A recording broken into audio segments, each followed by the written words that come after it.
Hello, நாங்கள் I'm Jayadurga doctor. ஜான்வரியில் exam எழுதணும். இப்போ எங்களுக்கு போஸ்டிங் ஆர்டர் கொடுத்துருக்காங்க. இந்த கவர்மெண்ட் வந்ததுக்கப்புறம் எங்களுக்கு இது ரொம்ப நிறைய இனிஷியேட்டிவ் எடுத்து நாங்களும் ரெகுலராக ஃபாலோ அப் பண்ணோம். வெரி ரெஸ்பான்சிவாக இருந்தாங்க. Very happy to receive this order today. Thank you. இல்லை, நாங்கள் இங்கே தான் உட்காந்துருந்தோம். We were happy to receive. அதாவது ஒரு சீஃப் மினிஸ்டராக நாங்கள் டாக்டர்ஸுன்றதை அக்னாலேஜ் பண்ணி எங்களுக்கு இதை கொடுத்ததுல எங்களுக்கு ரொம்ப ரொம்ப சந்தோஷம். And we are very proud also. அவங்க சொன்ன மாதிரி அஸ் கவர்மெண்ட் டாக்டர்ஸ் நாங்கள் எங்களுடைய பொறுப்பெல்லாம் கண்டிப்பாக நல்லபடியாக நடத்துவோம். Will maintain it. என்னோட பேர் மருத்துவர் சா மோனிஷா.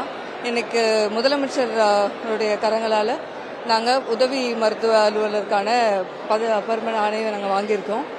ஸோ ரொம்ப சந்தோஷமான தருணம் எங்களுக்கு. கிட்டத்தட்ட ஜனவரியில் எக்ஸாம் நடந்து 7 மாதத்துக்கு அப்புறம் இப்போ அவரோட கையில் கிடச்சது ரொம்ப சந்தோஷம். அடுத்து மக்கள் பணியை அரசு பணியை தொடர்றதுக்கு சந்தோஷமாக காலடி எடுத்து வைக்கிறோம்.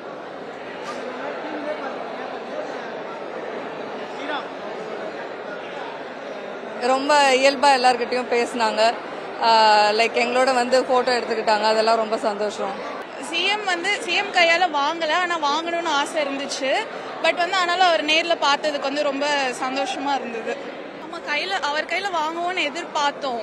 ஏன்னா அவர் இது வரைக்கும் டிவியில பார்த்ததுதான், இது நேர்ல பார்த்தது இல்ல. ஆனா நேர்ல பார்த்ததே ரொம்ப சந்தோஷமா தான் இருந்தது. நேர்ல பார்த்தது சந்தோஷமா தான் இருந்தது. ஆனா அவர் கையால வாங்காதது கொஞ்சம் வருத்தம் தான். ஆனா நேர்ல பார்த்தது சந்தோஷமா தான் இருக்கு. ஆர்டர் கிடைச்சது சந்தோஷம். சிஎம் சார் கையில வாங்குவோம்னு நினைச்சோம். பட் அவர் நேர்ல பார்த்ததே சந்தோஷம் தான். இல்லை, என் ஃப்ரெண்ட்ஸ் யாருமே சிஎம் கையில வாங்கல. எல்லாருமே வாங்குவோம்னு நினைச்சோம். பட் அவர் பார்த்ததே சந்தோஷம் தான். அவர் ஹம்பிளா எல்லாரோடையுமே சேர்ந்து அவர் கொடுத்தாரு, எல்லாருக்குமே கொடுத்தாரு.